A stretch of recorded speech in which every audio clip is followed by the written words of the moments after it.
Yeah, I was really insecure. I was really insecure about my body and about like would girls like me. And you know, international companies like pay like little to no tax, and they make billions of dollars of revenue, and we often have to pick up the cost of, say, cleaning up things environmentally or the social harms of a product, right? So before that, were you kind of thinking as women were just sex objects and there just to get your end off, and that was the kind of it? All us three women have all experienced in our life abusive relationships. But it's ridiculous that they want you to be raped in order to help fund it. So physical abuse and with your head, emotional abuse that torments you is not severe enough. Hey guys, and welcome to the show, Unscripted, real talk on real life. I'm your host, Sarah, joined by my wonderful hosts, Renate and Victoria. Hello, ladies. Hello. Hello. It feels like it's been ages. We haven't seen each other in about a week and a half. We've missed each other. We have. We missed have filming. Now, on today's show, our guest, you may know him from being a kick-ass champion in the ring. A long time ago. Hey, still a champion, you know, you've got to boast Once a champion, always a champion, eh? Exactly. Yeah. Muay Thai, kickboxing and MMA. Not MMA. Not MMA? Well, I fought MMA, but I was not a champion. Not a champion in MMA. Yeah. I got smashed to pieces. Yeah. The other stuff though. We won't mention that, but no. Okay, so if you don't know him through being a champ in the ring, you may know him for being a champ as an amazing public speaker. Oh, thanks. You're so welcome. Richie travels around New Zealand and he speaks to schools. Schools, businesses, anyone and everyone. Prisons, been in Parliament. Been in all sorts of places, talking with all sorts of people about similar topics, yeah. And very good topics, which we're actually really excited to talk about today too, because they're conversations and topics that people can find quite confronting, really raw, quite conflicting. And a lot of people don't like talking about conversations that make them feel uncomfortable. And so Richie Hardcore, I love your name, by the way. Thank you. Is that your real name? Or is that like a trade name from your fighting days? Yeah, it was my ring name when I was fighting, and I used to do a radio show about a style of music called hardcore, like out of the punk scene. And then I changed my middle name to Hardcore. Oh, like legally? Yeah, legally. Oh, I love that. Yeah. I love that. Because we're kind of thinking, is that his real name? Yeah, it's weird. Yeah. Are we allowed to ask what it was before? Yeah, I was born Richard Andrew Rex Stewart, and then I changed it to Richie Hardcore Stewart. Oh, that's so much better. Yeah, right? I think so. It was a mouthful, you know? I like the hardcore. It's like, because you're a hardcore mentor, you're a hardcore public speaker, you're a hardcore fighter in the ring. Cheers. So you just kind of, it does. You got to follow it through. It's a funny one because I talk about like pornography as a social issue to kids and stuff, and then I'm like, I've never been a porn star. Like people get it, people get it real mixed in the up. Porn industry, yeah. It's a common thing I have to explain. That's quite... Yeah. So with your public speaking, because I mean, I find that really interesting. You've come from being a pro fighter in the ring to coming out and you mentor vulnerable youth, young people. Which I love. I just think that is just so admirable. We'll talk definitely more about that. But how did you go from being a fighter in the ring to a public speaker and speaking about topics such as what you do? Yeah, I guess lots of things kind of happened simultaneously. So I started out fighting and I was working in warehouses and just jobs that I wasn't particularly passionate about. You know, wake up, train at 6 a.m, go to my 9-to-5 job, go back to the gym at 6 p.m. But I got kind of sick of that after a while. So I was actually living in Melbourne and kind of got tired of the job that I was always trying to call in sick for, and I moved back to New Zealand and went to university. And so I was training and fighting, and I started doing a bit of coaching in the mornings before uni, and I got like an academic education kind of behind the scenes while I was still competing. Amazing. What were you studying? I did a double major in political science and Spanish, and then I did my honours degree in Spanish, looking at like social issues in Latin America. Amazing. So I did a dissertation on like gang culture in El Salvador, and and I've just gone back to it's real fascinating. Well, it is. Anyway. What got you into wanting to study that specific topic? Yeah, in 2004, I chased a girl to Mexico, and it's always bad. It's always like you move for a girl. You ask anyone, it's like I moved for a girl. And I went to a region called Chiapas, which is like a really impoverished, highly indigenous area, and there's a movement called the Zapatistas, which is like a revolutionary army that bands like Rage Against the Machine and stuff used to sing about. Oh wow! Yeah, and I was familiar with the name, but actually going to a country and experiencing like third world poverty and having, children like begging at like Leighton really kind of impacted me. And so when I decided to go back to uni, I really wanted to not only learn the Spanish language, but like also understand like why is there such like endemic economic differences and inequalities in Mexico and then in Latin America and then like here and everywhere. You know, if you look at sort of the economic model that we've all adopted since the 80s onwards, it's led to this massive divide between rich and poor, and that's hyper apparent in the third world or the global south. And so, that was kind of the impetus to it. And it gave me a skill set to look at the social problems we have in New Zealand as well, you know? Like how do you like, we often like blame individuals, but individuals are impacted by their environment, right? And their family history and their all sorts of contextual factors lead us to our life choices, right? And it doesn't excuse the shitty things we do. We still have to take accountability for them. Yeah. Only we can choose to change, but it does help explain them, right? Explain why you might sort of have the tendency to make the wrong choices because you don't know any better or totally like if you thinking environmentally, I think it's real important if you want to fix social issues. So we always see in the news like there's heaps of crime in South Auckland, right? But in South Auckland too, there's like more liquor shops, cheaper liquor, less access to healthy food. Sorry, I'm down South Auckland for my next shopping trip. No, but like, whereas if you're in like a fancy inner city suburb, there's like organic grocery shops, like boutique wine shops, like there's not like, you're not buying like Cody singles at the dairy or whatever, So environment's important. So I think going to uni kind of helped me understand that, and then that helps me with the work I do today, That's incredible. Yeah, it is. It's fascinating because you wouldn't think about that initially, the environment, differences in environment as to why there's more crime in one area than another. Like when it comes down to that sort of food choice as well. Yeah, totally. We live in certain, it's not just in New Zealand, like this is everywhere. Yeah. Like I don't know how much you've traveled, but like you go to one neighborhood in New York and then you go to a different neighborhood in New York. I remember I was in New York like in 2000, and like you go to Harlem from Manhattan to Brooklyn, and like it's really different, like the opportunities provided to people economically are different, Is there a way to change that at all, or is it just the way it is and the way it will always ever be? No. There are ways to change it. They're just really slow and difficult and complicated and painful. Like, ultimately, you need political change, right? You need like policies to shift that say, I don't know, that tax international companies more.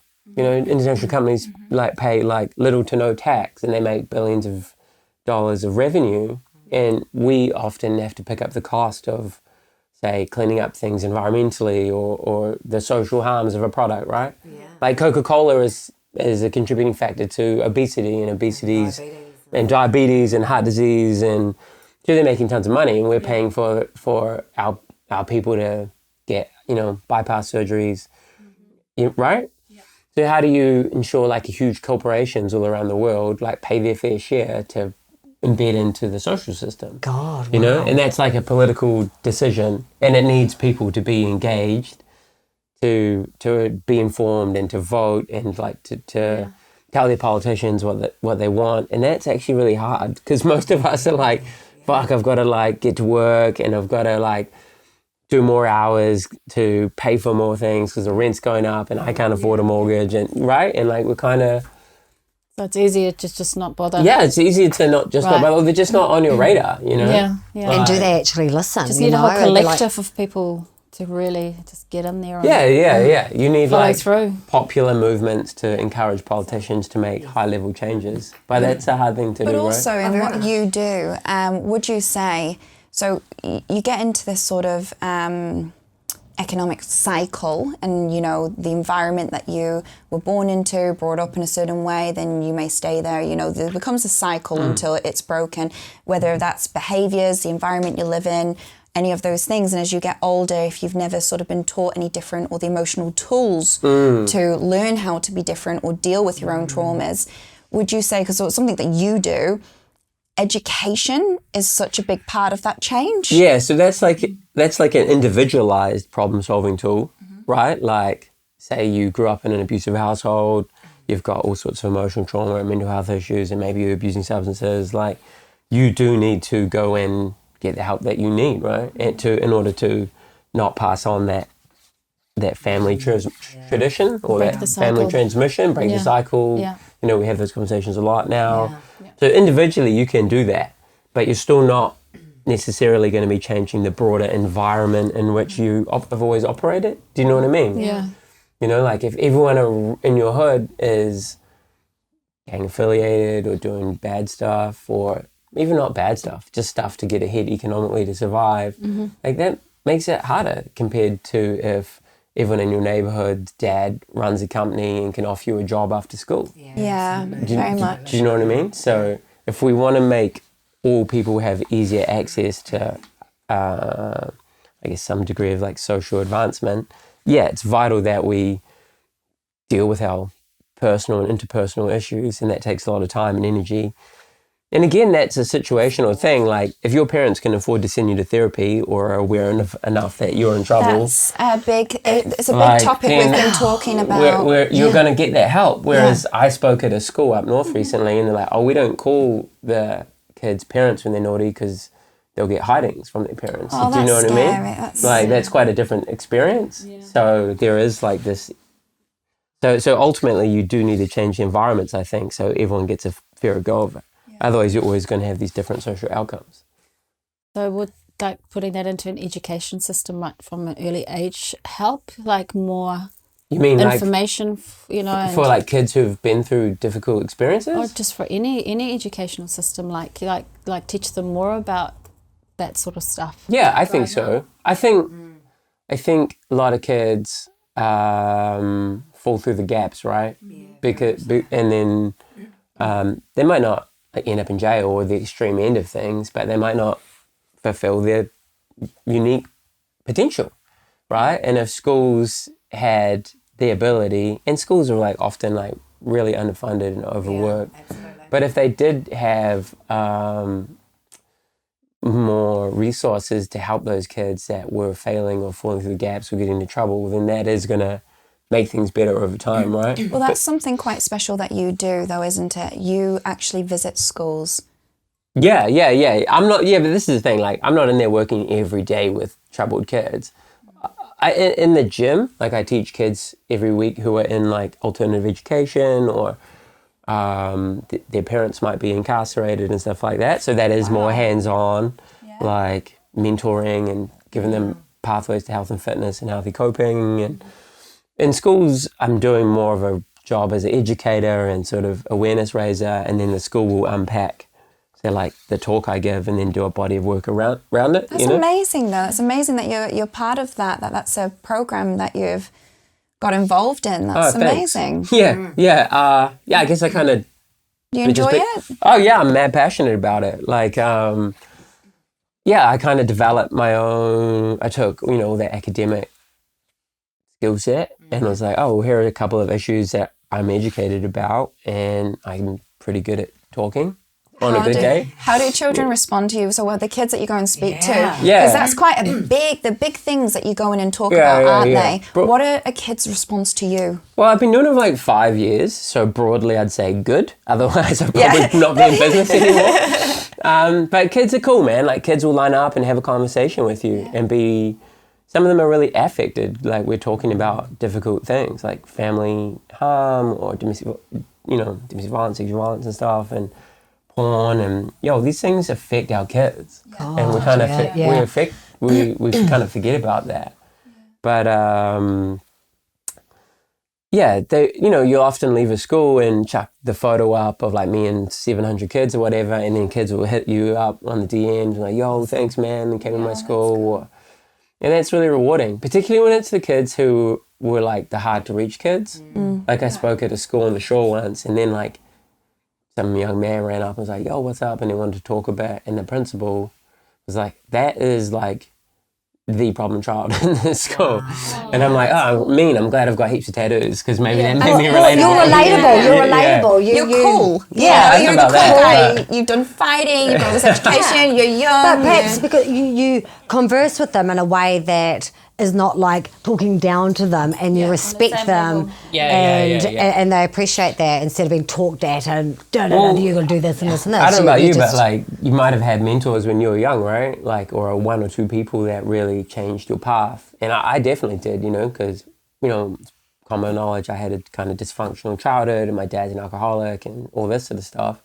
And I was real lucky that I met cool older guys who were like big brothers or dad-like figures, who kind of steered me in the right direction, and I try and pay that forward, I suppose. Awesome. Yeah. And there is actually a Big Brother scheme running through New Zealand, isn't there? Which is, I thought was amazing. Touch on a personal note, but yes and no to a certain degree, isn't there? There's a whole program called Big Brother, which I've not been involved in personally, but from what I know of it seems really cool. There are a lot of I don't know. You got a personal experience with it? And it's very recent. Well, it's a really good idea and everything, but when it came down to with my kids quite a few years ago now, and I called upon help from them, but they told me that first of all that their dad couldn't have had contact with them for at least 2 years. And it was a real vital 2 years to have to wait for someone to step in and be that mentor, especially after the horrific trauma that they have been through and witnessed and were still going through. And then when it came down to the 2 years after waiting, I called back and they interview you, and then they talk to you about, the father. And then after finding out sort of what extent of things that person had done, they said, "Oh no, it's too risky for us." Oh wow! To jump on board. It down. I'm really sorry to hear that. And that there's this, and then what? And then what? Where's the help? You're asking for help because you need it. And where is it? I think it goes There's back a to massive gap. What you asked about schools, like if schools had some sort of program in place for kids like your own, it would appear. I don't know your story, sorry. But then that would do a lot of good, I think. Yeah, but would it be even better if they integrated it into an actual education system in class, where there's classes where they teach things that then, a mentor would sort of help kids through, like as a general kind of subject. Yeah, I think you have like a general and then a more specific for kids, because not all kids experience like that sort of adversity, right? No. But I think so. Everyone to sort of know about, even if they don't go through it, if they have a mate that goes through it, they get a better understanding of maybe how they can be, what extra things they can do as a friend to help them get through certain times as well. Yeah, and I know there are different NGOs that are starting to put like programs together like that to help kids be aware, well not kids, but teenagers, adolescents, be aware of what family violence might be, and, more and more mental health support and stuff, which is good. But it's a lot of burden for a young person to take on, right? Yeah, it is. I was actually listening common though, Well, and you know what? And that's the thing. Like compared to back in the day when we were growing up, I mean, mental health is a huge issue. And I'm a talkback freak. I love listening to talkback. I don't listen. It's either talkback, The Breeze, or George FM. I love The Breeze. I'm a Breeze girl. And I was listening to talkback yesterday actually, and they talk about the educational system and how they're so short once again on funding, resources, and they're wanting more teacher aides to help the teachers because they're burning out. And also that in primary schools, they need counsellors for children in primary schools. I mean, these are kids our age, like 5, well, how old are you? If you're 5 or something, 5 to 10 or year olds 11. need But it's such a counselling. fundamental age, isn't it? They're babies. That is an age where they're really forming them foundations of how to deal with emotions, giving those tools for emotional intelligence and, you know, how to deal with things through life. So when it's not provided and when they also are witness to very adult content, they don't have the mindset yet to know how to process it like an adult would.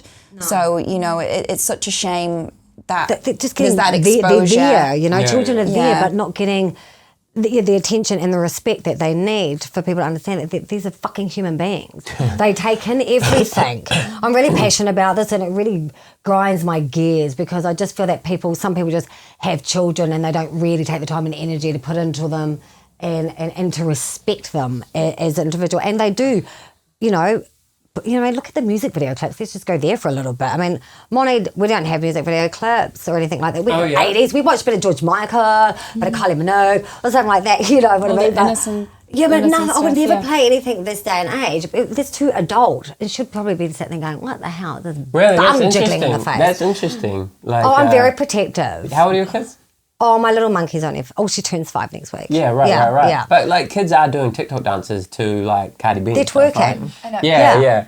Blows my mind. Yeah, and that's an interesting one because some people would critique you for critiquing, like, a song like WAP, right? What is it? Wet ass pussy. Yeah. Yeah. Fuck, I've never watched it. I refuse to watch it. Well, whatever you're into, you know. As an adult, like, do what you want. Yeah. But children watch it. Like, children watch it. Yeah. And they're influenced by it. And they're influenced by it. So you imagine a little 5-year-old or 6-year-old, and then, you know, they're trotting off to school and you're getting this, and then you're going home and there's all this raunchy shit and, well, yeah, but you know. it's not just the dancing. Just, like, no. The song, the lyrics are like, Yeah. spit in my mouth and, like, choke me and all this sort of shit. Pop and, the like, Big Mac truck. and, like, if, yeah. And, like, And just a little garage like, or as something. yeah. I don't know the words. If you're an adult, Big Mac truck, what garage, mummy? but, like, if you're an adult, that's fine, right? Yeah. But for kids who are still forming their ideas about relationships and sex and sexuality and, like, power dynamics, like, and no one actually will sit down and talk with them about that, it can send a pretty heavy message.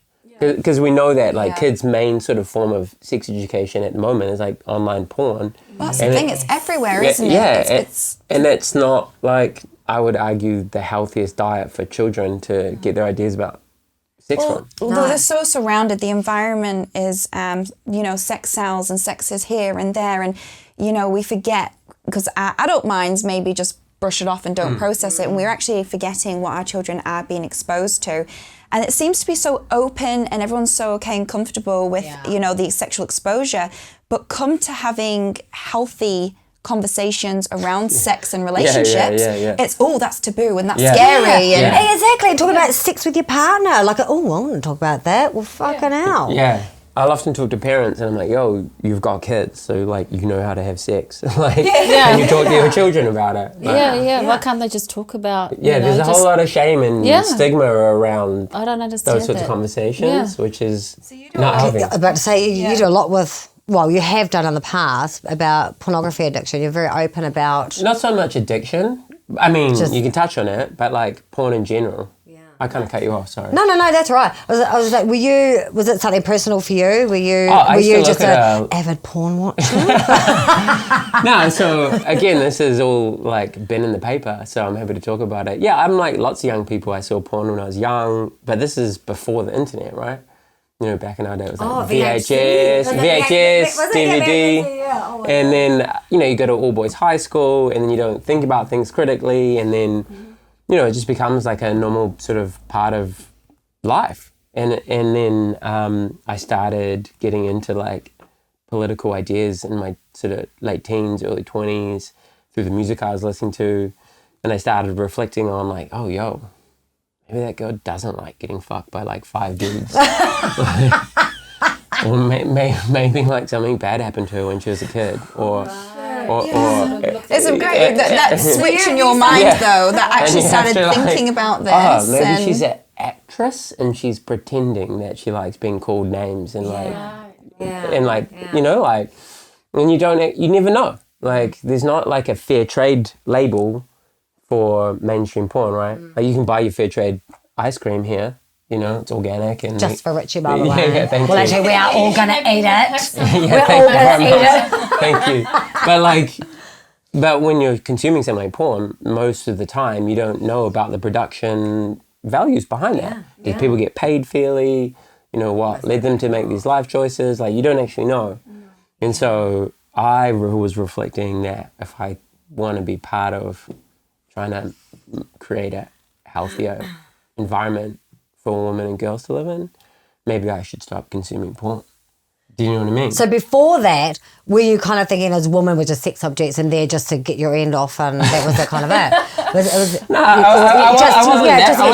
wasn't that bad. Like, I was actually like pretty like insecure about women and girls when I was a teenager. Really? Yeah, for real. I was like, I was really insecure. I was really insecure about my body and about like, would girls like me? I think we quite often forget, because women, it's always about women's feeling insecure and women worrying about how they look. There's not enough emphasis sometimes, I think, on men, because I know a lot of men that when they're young, they too think about the way they look, their bodies, the way they come across, you know, how to approach and all of that. That's, you know. Oh, yeah, it's a huge thing, right? And that's kind of like the work I do now, is helping boys understand that you don't have to have like a 37-inch dick and be like 6'5"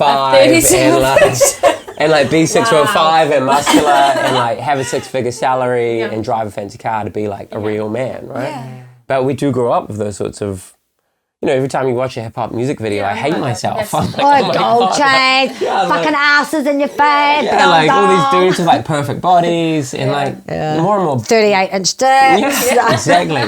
Like more and more. Do some gymnastics on it. But more and more boys have like eating disorders or body image issues, like how young women have, because we've always taught girls, you have to be beautiful, you have to be thin. You have to look a certain way for boys to like you. And it's all on the outside. Huh? Yeah, exactly. Yeah. And more and more boys are doing the same. But for me, like, no, I was, you know, I did, I guess, objectify women to some degree. I never was like... Was that due to your insecurities, do you think? No, I mean, it's just, I think it's a cultural conditioning, right? I never, like, yelled at girls going for a drive. Shows your growler. Yeah, I was one of those things. Wait a minute. Let me pull down my pants on a public street and show it to you, hey? I remember that used to be a big thing that the guys yelled out, show us your growler, It's still a thing. Oh, you know, really? Like... oh, dear, if anyone tried to yell that out to me now. But, like, you know, like, street harassment is still something that women and girls put up with in a way that boys and men don't, right? And I never thought that was cool. But internally, you'd be like, that girl looks a certain way that I find... You know, and, like... And guys would...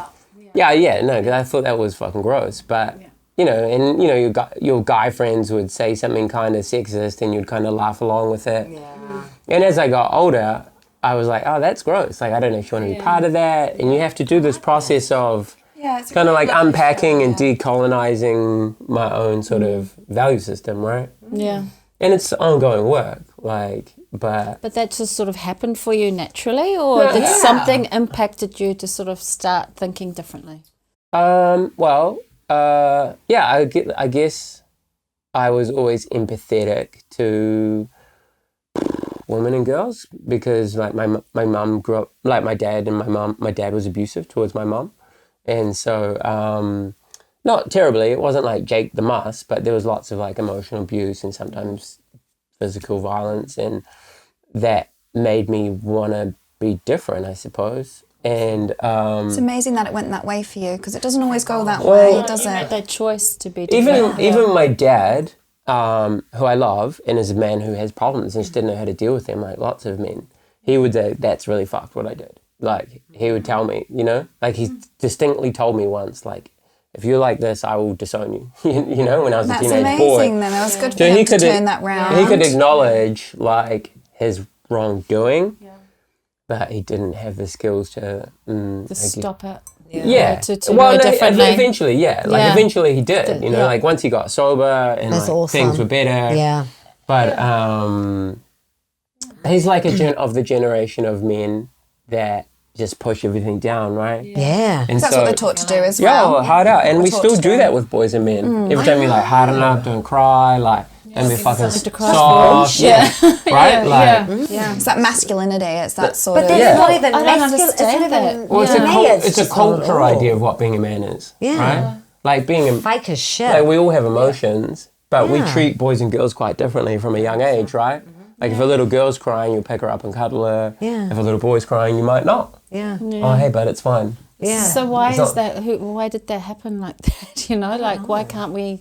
I think Be the it's same a, to I think both that, I think sexes. we're at this like interesting space and time and culture right now where we're having chats like that, right?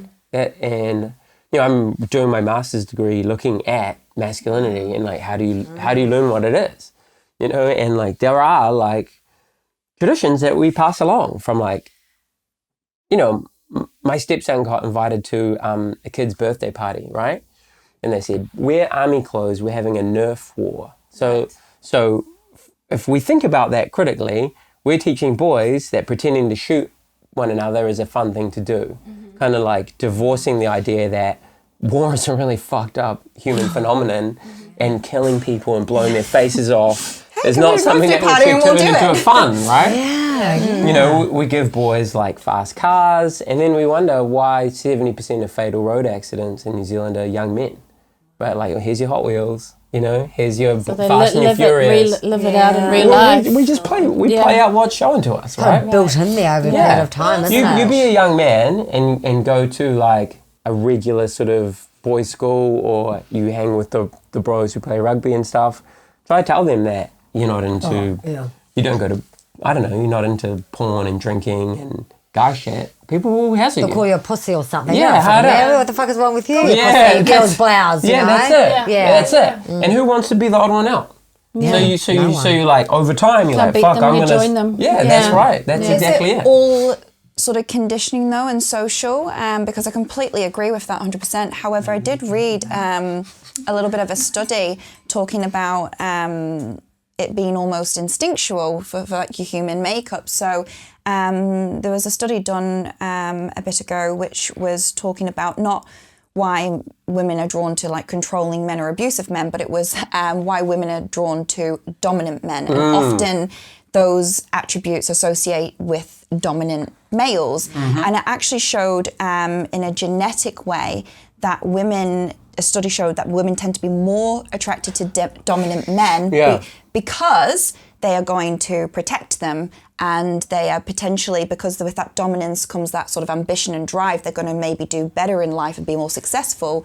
And genetically, they wanted their offspring that they make to have that dominance to go and do those things in that survival way. Yeah, and So- that's a really good point. And I'm not saying that there's no biological drive in human behavior or human belief systems. And like what you're talking about makes me think of a woman the other day who said to me, who's not getting laid? Stay-at-home dads. And like, and I was like, whoa, that flies in the face of everything I'm trying to do. But thanks for your opinion. Well, it's such a balance, though. There's always going to be that sort of foundation, isn't there? But then how we cultivate it. Yeah, I think, yeah, sure. Maybe I don't know the science on that, so I can't speak from an expert position. But I would contend that, yeah, sure, you might be attracted to men who are more dominant and look a certain way and have high status jobs and stuff. But at the same time, culturally, we can still let boys cry and not tease them. We can still, and so it's like finding that balance. Finding that difference of being, I'm a dominant person and I can stand my own, but isn't also a dominant person someone who knows themselves, is comfortable in who they are, and can assert a dominance in a very positive light? Whereas are we taking that, oh, I'm attracted to dominance, so, we have to be this certain way, we have to be over masculine, we're not, we have to show that because that's going to attract. I think A certain type of woman. Yeah, I think dominance isn't people. like an ideal that we'd aspire to as men, because dominance is like power over, right? Yeah. Yeah. And if we want a healthy relationship with ourselves or with our partners or with our kids, we want to have equal levels of power in a relationship, right? It's like and I think a lot of, I know for a fact that like family violence comes out of that unequal power balance. Like when you're controlling someone, whether through physical violence or emotional violence or economic control and policing their behaviors and that sort of coercive control spectrum, that's that's not healthy, right? And culturally, I think it's important that we allow boys and men to understand that you don't want to be dominant. It's about like that mutual balance of respect, and being a good man is not about dominating women. No. Yeah. Being like that shouldn't be part of the cultural idea of what a real man is. No. It should be about What would you say a sharing. real man is? I don't think there is a real man. That's the thing. I like I that. think there's I like I that. think there's good men. Yeah. I don't think there's real men. Like we think about what's a real man in New There's Zealand a term culture. that's thrown around Yeah, so much. be a isn't it? real Be man. a real man. Be a toughen man. up. Yeah. Well, what is that? Real men is don't it? do Like, that. Real men don't do this. Yeah. If we think about our stereotype of a real man, it is still drink heaps of piss, fuck heaps of chicks, Yeah. earn heaps of money, use violence to solve your problems, Yep. don't talk about your feelings, push them down, party hard, Give no fucks. give no fucks, like be disrespectful about like gentle things, be homophobic, yeah, right? And none of those things are particularly healthy. And actually what the research says is that more boys and men try and push themselves into that Category. artificial category of real man, the more psychological distress that they have. Because it's performative. They're not being true to themselves. No, Goes and back it to what will we're talking blow. about. Yeah. Wherever it will work. why do and so some many men people kill will blow. themselves? But exactly, well, they're Yeah. being cheated Because in they- life as that's well, it. because the way they form their relationships in an unhealthy way is also reflected and mirrored. So they're not going to have an enjoyable, connecting, loving relationship with someone who is fearful of them. They're not going to enjoy meeting all types of different people and connecting with different types of people and having that education and around it, because they're shutting those people out, and they almost live that lesser life of experiencing some amazing Yo, things. that's it, man. Yeah. That's really insightful that you say that, because it is like you put up these big walls, right? And this like kind of armor, and we do this with like tattoos and like the extreme end of it, it's like patching up and being a fucking gangster, and like for some guys it's like being a super athlete, or other guys it's being the Wolf of Wall Street, and those are all sorts of armors that actually stop maybe us getting emotionally hurt to some degree, but they actually stop really good things coming in as well. Exactly, Like yeah. proper relationships and Yeah. the things that we know human beings need to be well and Function. healthy and function. Yeah. So it's almost an isolation of themselves. Hard out. It sounds so They're simple, part but of a it's group. not. They're part of a group where they may be praised in a certain way. However, those more sort of fundamental elements, it's like isolation. Yeah, Well, and then they lose themselves. They forget who they really Yeah, were yeah, yeah, because yeah. they're so caught up in that acting out that person that they're trying to be, and they sort of miss out It on just who they gets really worse are. and They worse. forget. Yeah, They end up, like say, whether it's committing suicide, ending up in jail, ending up in... Alcohol and drugs. Yeah, Even just yeah. like not being happy. Like it doesn't have to be the extreme end of it. A lot of people are just like stuck in jobs they don't really like, to buy stuff they don't really need, not fully fulfilled, never see their family. I think as well, unhappy, so experience like all us three women have all experienced in our life abusive relationships. Oh, I didn't know that. Yeah, so we've all sort of gone through and understood one on the end of receiving the psychological problems that come from a woman going through that relationship, where you start off by really loving someone and loving who they are, but going down that sort of road where that changes and the effects has on us, but also from the outside looking at the deterioration of that person doing it and how unhealthy they are and how unhappy they are. And a lot of it, they're so unhappy in themselves, they're not coming from a place of feeling worthy and loved and that they can receive love, because maybe they've not experienced it, they don't know how to love back, so they struggle to receive it as well. Well, firstly, I'm really sorry that you've all experienced that.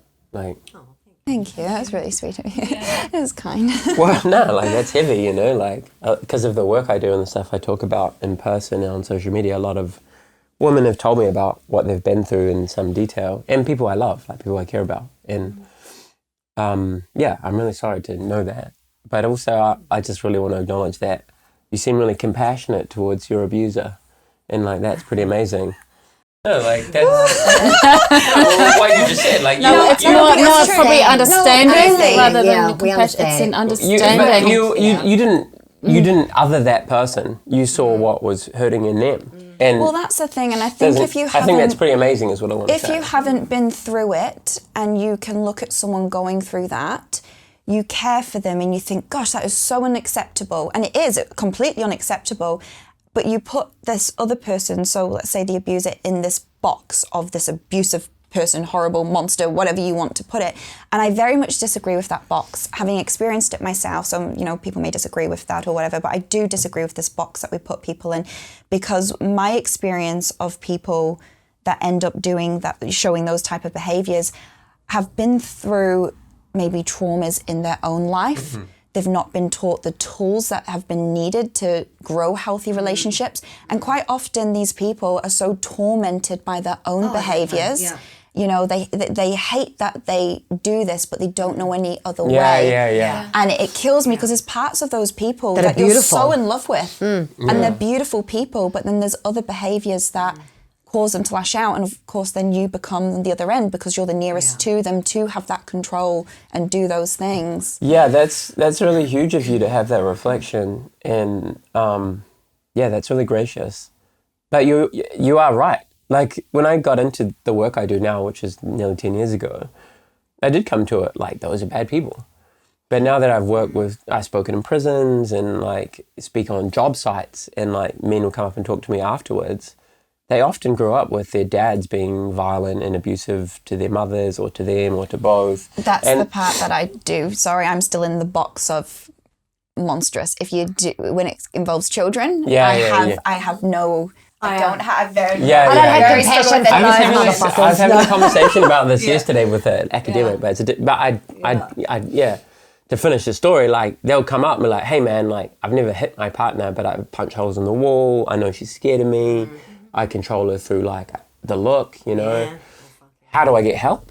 And that's the thing, you know, and like, it's how do you have compassion for that person who is behaving, you know, emotionally violently, physically violently, but also understand that maybe they do actually love their partner, they just don't have the skill set, and they've got really bad patterns, and that's where I've sort of come to. And it's a tricky, difficult space to be in, man, because people think that you're excusing violence, but you're not. You actually are like, if I want to stop violence in our society, I need to work with men. My friend Vic Tamati, who's one of the pioneers of family violence prevention, is like, no abusers, no abuse. Like, if you work with men who are using violence, you are going to shift our really sad statistics, not just in Aotearoa, New Zealand, but in the world.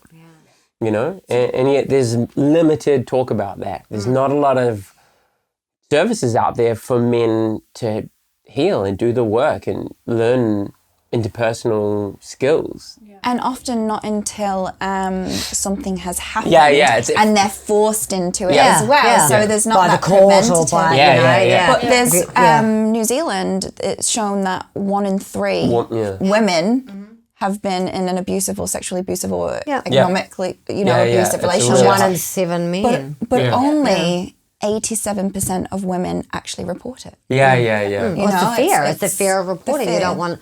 You don't want them to get in trouble at the end of the day, because you don't know what the fuck's going to happen to you if they find out that you've done something. But it's hard to reach those people when it's, it's hard to reach the one that's being abused, because it's not being reported. You've got that fear factor. And then to also but they know reach that, though, too. That's a control. Also to reach the abuser who's going through that and exhibiting those behaviours, we can't reach them because it's not known and everything's covered up. And being in an abusive relationship, you do close doors. Well, a lot of people hide it. A multitude of people hide the fact that they're in an abusive relationship. Some people would have no idea that you've been in an abusive relationship, because we are good at hiding shit. Make it, everything's lovely. So the abusers are good at hiding that they're abusers too. Because on the outside world, they portray to be the most amazing people sometimes. And they do not like to be portrayed in any other way, any negative way at all. No. With your, when you do go to your prisons and at your, because is your gym that you have with your... It's not my gym. I use my good friend Tony Angelov's gym, Liga. I would love my own gym, but inner city Auckland commercial rents cost prohibitive. Is that an Wouldn't it be nice if it was subsidised, because you're doing such good work? Yeah. So do you do one-on-one, like do you have the same group every time that you go into the prisons and speak to people, and you mentor these people one-on-one for a period of time? And the children? So the prison stuff is only a couple of times I've been in prison, but the gym stuff is the same kids week after week. That's cool. Yeah, so like you build a relationship. Bonds. Yeah, and so I work with one alternative education provider. I work with LifeWise, which is a charitable trust dealing with youth homelessness and adult homelessness.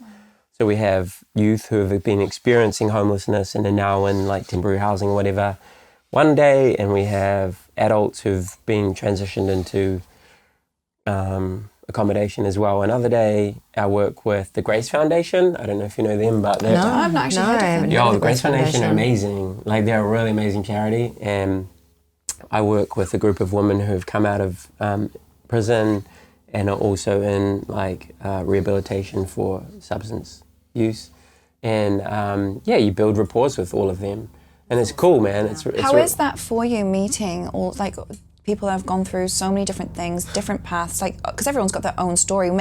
It's easy to go, here's the box you're in, but everyone's really got their unique story to go through. How do you approach that, and what effect do they have on you? And if I'm honest, I'm cool with it because I've done it for so long now, right? And you kind of get used to hearing really crazy stuff, and you're like, oh yeah, cool, and then we talk through it. Like, all right. Yeah, so how are you dealing with that? Like, how can I give you some advice, or do you just want to share? Like you get used to talking about it in a constructive way. Because when I started, I'd always want to like give them all the tools or all the answers that I knew, right? But actually, a lot of people just want to share. Have you ever had a time where someone shared something with you and you were like, whoa? Oh, all the time. Just yesterday, I was doing this interview with an academic at the University of Auckland who's exploring preventative approaches to like pedophilia, like child sexual abuse. And like those sorts of conversations are real heavy, right? Yeah. And I always find myself like crying, like, not because I'm like upset in the moment, but because like week in, week out, you're working with people who have experienced some sort of family violence or sexual abuse or child sexual abuse. It must turn your insides and like at you're just like, times. like it's not like an abstract, so you're talking to the university person or you're talking to the media or whatever the fuck, and then it's just like, it's not just a statistic. Like these are real people, and it's a person I can put a face to. Do you know what I mean? Yeah, exactly. And so sometimes I find it tiring, to be honest with you. Very draining, emotionally draining. How do you refill your cup from that? Like, how do you dissociate? Because I can imagine for me, it would head fuck me. Having the conversation, especially when children are involved. Yeah. I have professional supervision, so I see a psychologist every week to like talk about not just my life, but the work I do. I love that actually, because there's this big thing about, it's still a little bit about counselling and stuff. I mean, I've been through a huge amount of counselling now. So much counselling. I've been through couples counselling. I've been through my own counselling and stuff. And I just think it's just such an important outlet that it's not as available. It can be expensive. Exactly. Yeah, but if you do have the opportunity to be able to do it, I just think it's a fantastic thing to do. Yeah, it's vital. I think it's vital. Should be subsidised once again. Yeah. I think things that can help you and things that can help a lot of people should be subsidised. I mean, there's children that need counsellors or their family can't afford it. That's what Mike King's doing with like his Gumboot Friday campaign. He is amazing. We want to get Mike King on the show because, and I've been listening to him, I've been reading up about him, that he is just phenomenal. And his latest letter that he wrote on social media, it's really touching. Dude, you're just a legend. And we'd love to have him on the show. He's the man. He is the man. He got me into talking about mental health. Amazing. Yes, wow. I used to do a radio show that he started called The Nutters Club years ago. Oh it's still going. I'm not having anything to do involved with it, but that's sort of what led me to like the mental health sort of part of the work that I do sometimes, talking to companies and stuff about like lifestyle choices and mental wellness or mental fitness. But he was sort of like push me. He's like, he took me from like doing an Auckland-based radio show to like a national radio show, and he put me in this TV ad. I turned up to this TV ad in like 2012 or 13, and it was like Annie Kamoa, who was real famous, and like Rachel Hunter and Mike King, who was like the man, and me, who's fucking no one. And he's like, you need to talk about like... I have a feeling I've seen it. It was about like advocating for like marriage equality.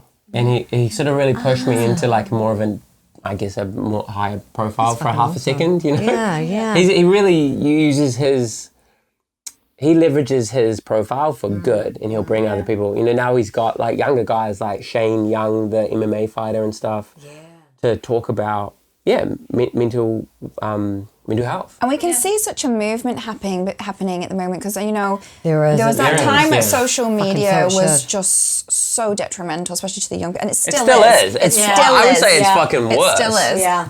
But there is, I am finding yeah. when the more people come into light, such as yourself, like looking at your platform and how you use your platform, one, you're an inspirational person. You're someone that people can relate to, youths can relate to, men can relate to, especially like your incredible achievements in the fighting and stuff. That's like awesome. But yet you use your platform, and it's not like this self-promotion. Look at how pretty I look today. You know, like I did my hair today. Look how pretty it looks. You really use your platform with meaning, and there's becoming. I'm noticing more and more. So it's just putting that out there. You know, I'm not that pretty, so like it wouldn't be a very good platform if that was what I was trying to do. yeah, looks very pretty today. Thanks. But, so it wouldn't work that way. Well, thanks. That's really kind. You know, like I'm just one person doing. You know, there are other people doing similar things, but I appreciate that. It's just been an evolution. Like I've been online a long time, and I don't have like the hugest following. There are people like millions of followers, right? But fuck, it's there, so might as well do something productive with it. And it's been an evolution. Like I did used to be like, "Fuck you, you're an idiot." Like, when people would say stuff. With your online bullying and critiquing people, you. if someone would say jealous. something and I'd be like, "You're a fucking idiot," like blah blah blah, or like say that to my face, like emotional, affective responses. Yeah. Yo, that's just gonna kill your career. Yeah. And also, and it's not a good way. It messes with your head. You go to bed. You go to bed thinking about something some absolute stranger said. That you don't know, who you've never met, and I've said about you. stupid things on the internet, like. I have too. I've responded, but then I've at least you deleted deleted it. them. For me, like someone I'll will do it, and screenshot then it's them like, and okay, like that keep felt them good as until proof. Oh, and the next 5 years, and then you're real famous, and then it comes back, well, this is what you did. Yeah, it's a whole thing, right? Fuck. Wasn't me back then, it was years ago. Well, people change. I was listening to a really good podcast yesterday called... most people do. Yeah. Yeah, most people do. They decide That's why to I hate make that like choice. this whole phenomenon of the last 10 years of like cancel culture. You know, I was listening to a really good podcast by a former New York Times journalist called Barry Weiss yesterday, and she, what did she call her podcast? I think it's like Honest Conversations or something. Anyway, she was talking about Palestinian immigrant in America, maybe Minneapolis, and he come from nothing, right? Like, I don't know if you're familiar with like the Israel-Palestine conflict, but he moved to America via, I think, Kuwait. He started a hummus company before hummus was like the shit, right? Like, who doesn't love hummus? Yeah. But back then, people were like, what's hummus? Yeah, what the fuck is this? And he made this like multi-million-dollar company, like from fucking nothing. Like, not like a kid who like whose parents handed him like a trust fund. Anyway, his teenage daughter, when she was like 15 or 16, said some really racist things on Twitter, like proper racist. And anyway, 10 years later, she's protesting at like Black Lives Matter. And after George Floyd was murdered, and people brought up those tweets and brought up like the fact that this is his company. He lost like $5 million in contracts overnight. He had to lay off like 69 of his staff who were often people from minority backgrounds and working class. Wow. Like his daughter would get a new job because he fired her from his company in order to hold her accountable. And that's what people were asking for. She'd start a new job. People would Google her. They'd fire her. She had to move to England. And that's because she said some comments 10 said years some ago terrible, and she was a stupid and little girl. If you listen to this podcast, no common sense. You listen to this podcast, he's like, I'm not defending what she said. And he's like heavily accented. His Arabic's his first language. Like, what she said is wrong, but that's not who she is today. And this is a thing now. Like, people hold a grudge on you, don't they? People like to hold on to what they can, and sometimes it's not looking at that wider picture. And people don't want to see it. Empathize with people's human. It's like they find something and they just want to go with it and people hold on like to it. negative shit. That's why people are attracted to done negative bad shit. Who's not like cheated on their partner or had a drug problem or fucking lied on their fucking test or said something stupid in the heat of the moment or been going through a mental breakdown and like wrote some stupid shit on Facebook. Like, we're all human, and that means we are all fallible and we're all going to make mistakes. And there's a huge difference between that and someone who's like an actual organized neo-Nazi, like who's organizing rallies to like... Hate rallies. Yeah, right? Like there's a difference between a 16-year-old who made some stupid racist comments 10 years ago and like, I don't know, a proper racist. Yeah. And yet people hold the two things in the same and treat them the same. And it's actually crazy. One of my sort of favourite pastimes lately, it's really bit of a terrible online addiction at the moment, but like when there's a big topic being brought up in some of the groups and it's a bit of a nitty-gritty topic, I like to actually sit and read through people's comments and the replies. And I actually had to post recently because I had to say something. But I was like, I didn't cast an opinion. I didn't cast my own thoughts on it. But what I did have to highlight is this was a meme with a comment in it. And it was a bit, it was provoking. And the meme was supposed to provoke. However, people were coming from a place of, you've got to be kind and you've got to see it my way. But in their messages were being incredibly nasty to all the other people. You've got to understand other people's difference, and let's think about mental health. And by the way, you should kill yourself. You're a stupid bitch. You shouldn't be. Online. Yeah, you're a stupid bitch. You shouldn't be a mother. You should. I don't even know why you're doing this. You should go die. Yeah. But they were trying to fight that their argument was right because From they were kindness. holy, I've got the right ideas, but I'll be a fucking horrible I'm going to be an person asshole about it. And I was just shocked. Yeah. I just had to say, this is provoking this, but look at your own characters and the way you're actually treating people right now and what you're trying to say. Which is a complete contradiction. You can't take them serious. No, one minute you're saying this, but then you're writing this. It's like, well, what the fuck are you trying to do? You look like an idiot. Everyone can see it. Yeah. When I was a kid... I don't know if people can see it though, because there's kind of like there a are social... a lot of people that are, you kind of like get props for being like that these days. It's like, yo, I called out this person. All right, did you see what I, do you know what I mean? Like you become like, you get famous for like being horrible on the internet. Well, now we're in such a digital age. Back in the day, it used to be like a disagreement or whatever was handled in the bar with a bit of a punch up or whatever, there we go. Unhealthy two men, whatever, unhealthy masculinity. But that was that. And I feel like that same unhealthiness has been brought into this digital age where the punches are now all behind the typing and the computer. Because they wouldn't say it to your face because they wouldn't have the fucking balls to say it to your face. I remember as a child, they wouldn't. As a child, my grandfather said something quite important to me, which he had he was in the Navy back in the day, and he was a manly man and stuff. And he said, Vic, it took me some time to actually come to the understanding that I can use this, but I can't change your mind with my fist. Nice. I will never be able to change your mind with my fist. And I feel like the things that get put out there digitally as well, and the way that people sort of sit behind a screen, forgetting that there's a human on the other side and being abusive, it is still doing this. Yes, that's so right, Victoria. Like 100%. I really appreciate you saying that. Because people are like, you're a fucking blah, blah, blah, you're a fucking racist, you're a fucking whatever. Screaming at people, here's where this person lives, here's where their company is. Yeah. What, do you think it's going to make them change their mind? Yeah. Like making fun of them, shaming them, like making them an example. It's like putting people in the stocks in the Middle Ages where people throw food at them. It's contagious. That anger and that nastiness is contagious because then the person on the other side is feeling so attacked and hurt. And it just love it. Puts back like...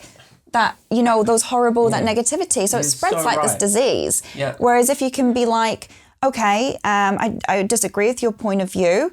How about you provide something of educated value, and what's supporting your argument? Yeah, what is supporting your argument? Where, can I provide you with this information and see if that helps change your mind, or there's so many ways to handle it, but we're not doing it. We're still using this, but in just a different way. And a quick emotional response, which tends to be quite anger as the first response. Whereas if you just sit and process, like I learned, if something upsets me or triggers me, I refuse to respond. I will sit back, whether it's a family or a friend, even who said something to me that I'm like, I will sit back. I will process it until I don't have an emotional attachment to it. Yeah. Because then I can think about it logically, and then I'll respond if there's even a need. Because half the time there's no need to respond once you have processed something. Yeah. It's like, oh, well, the emotion's gone. I don't feel angry about it anymore. Sweet as. I'm totally the same. And that's kind of like what we teach men in anti-violence programs.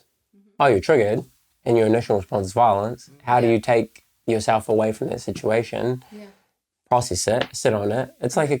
How do they do that? Because for me, I am a reactive person. I'm very emotionally reactive. So I've had to learn to, I'm feeling very emotionally reactive right now and I need some alone time because you're not going to like what comes out my mouth. It's not going to be productive. Yeah, totally. So how does someone in that moment have that control or that thought process? Or is it training? Is it tools? It's like, like basic cognitive behavioral therapy or talk therapy or teaching people how to remove them in a situation or like daily meditation practices so you can become aware of what you're actually feeling, because lots of people just run on autopilot and then something bad happens. Particularly guys or people, not men, but humans who grow up in like shitty situations or whatever, you often go to like the part of your brain that makes you respond emotionally or aggressively. So you actually need some like ongoing work and then ongoing tools. And like you said, it's often not till someone's done something bad that we get some sort of pathway to help. So how do you help people like embed that stuff into their life before they hurt someone else?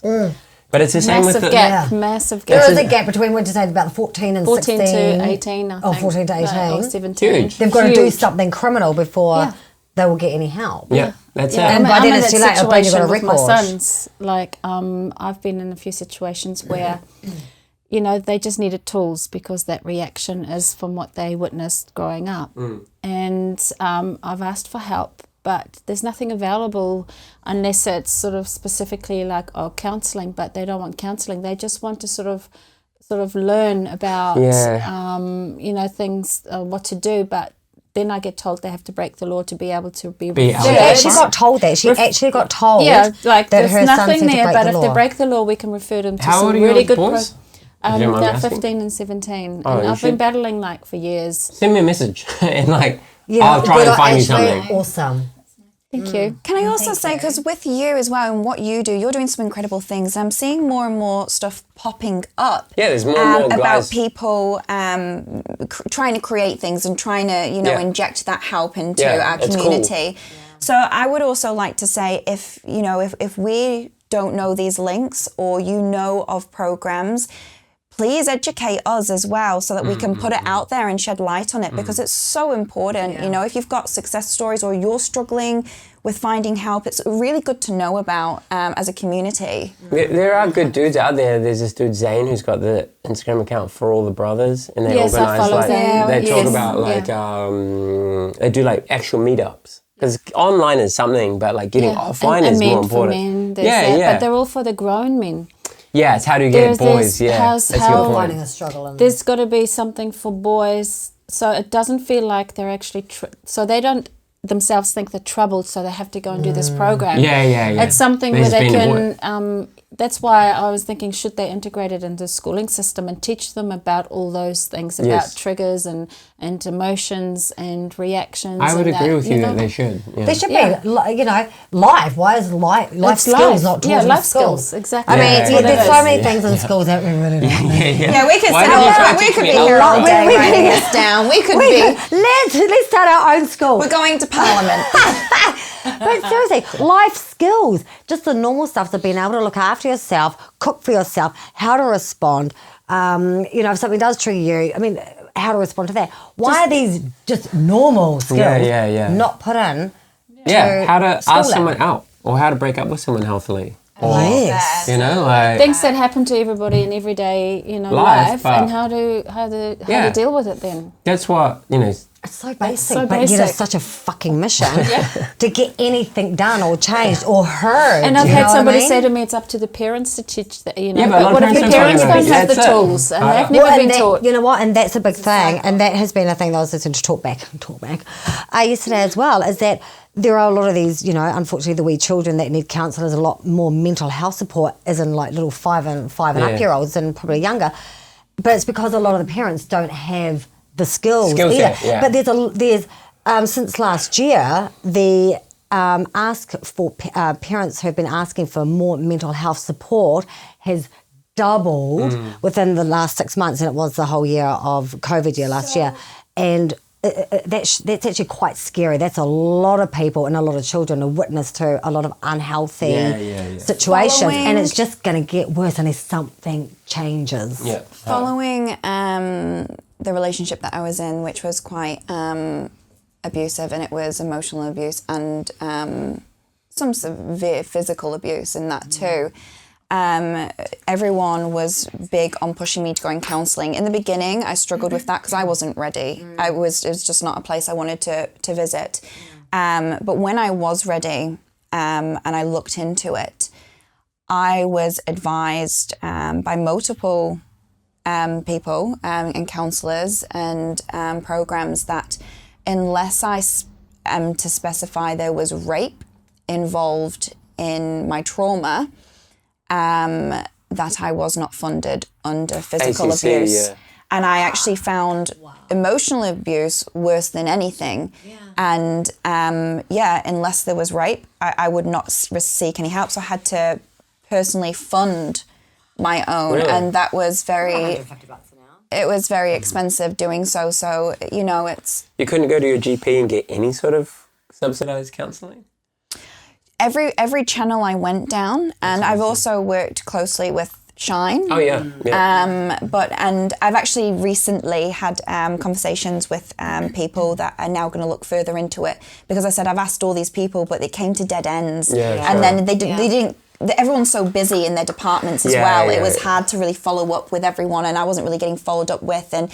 And so some people I've spoken to recently, they're actually going to look into it more for me to see if there is anything more subsidised. So that's something, depending what they come back with the information, I would like to share and put that out there. But at the time where I was seeking that help, and then because you're all ready, it took you all your courage to go and seek that help and to be ready and open to start sharing some of those really traumatic things.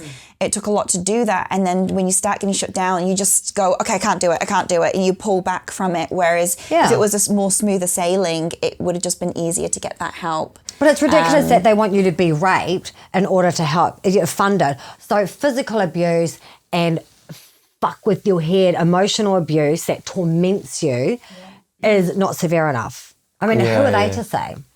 Yeah, that's a real shortfall in the system, huh? There is a massive shortfall. I mean, you'd come across so much of it though, because you were so involved. Surely you come across a lot of massive stories. holes, massive gaps. Yeah. It must be like sometimes. That's what's incredible what you do, though. That's what makes it really special. I think you're But overselling. more people need to do it. We're not overselling you. You are amazing, and we think you're amazing. So Very humble. Yeah, there are lots of gaps. Like none of your stories are like the first time I've heard these stories. You know what I mean? But that, like, I don't want to run down the system because I know that people in the system have the same frustrations. Yeah, exactly.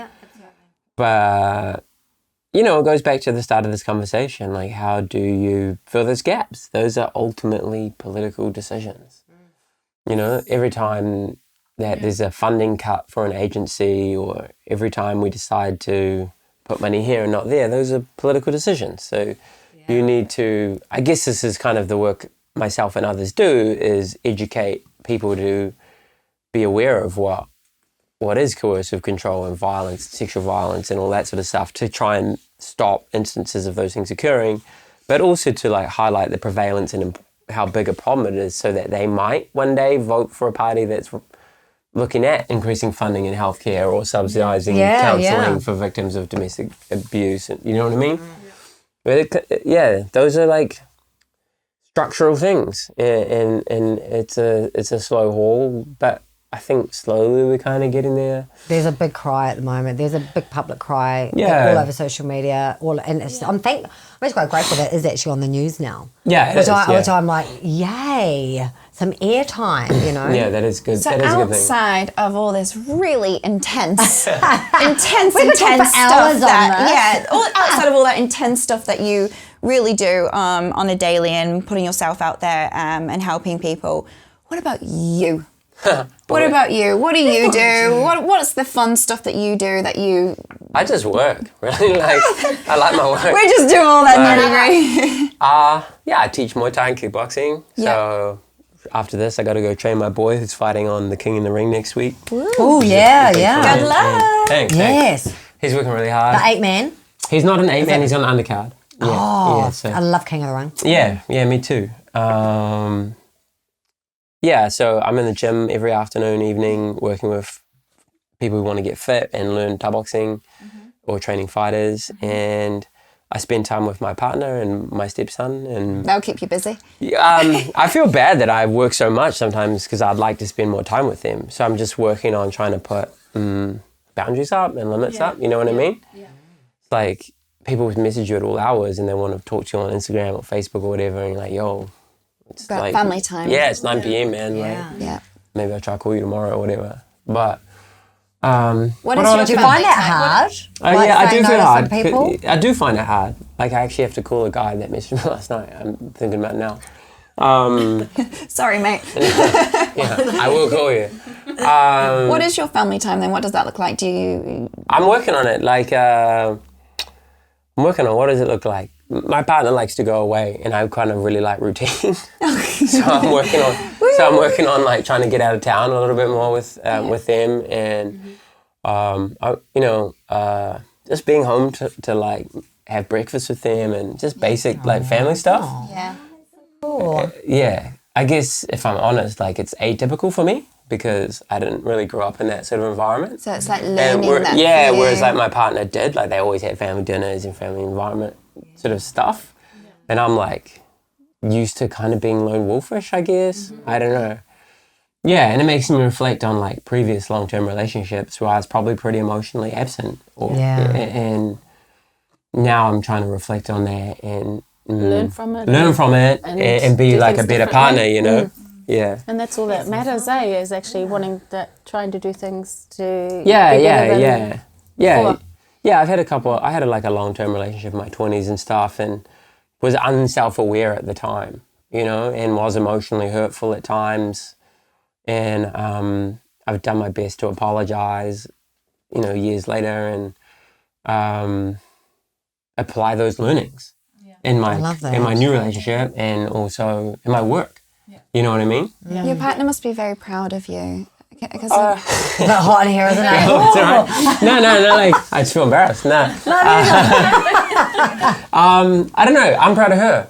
You know, she's awesome, you know, like she's got her own journey and she works really hard on herself. amazing. And That's really nice. she's like an amazing mom, and she's got a real good relationship with like baby daddy, which I think is a hard thing to do. And like real mature for the kids' sake. And she just opened up her own like studio, which has been a huge body of work. Studio for meditation and like wellness practices. So cool. Oh, awesome. Yeah, she's a meditation Love teacher. that. So yeah, I try and just be supportive. So is it quite a calm household then with you guys? No, not really. Yeah. No, it's funny because I wake up. Your temperament, her meditation. Yeah. Nah, because I wake up and I'm like, fuck yeah, we're playing some like gangster rap and we're playing some heavy metal and stuff, and she hates it. And like, I kind of am higher energy and Claire's a bit more chilled.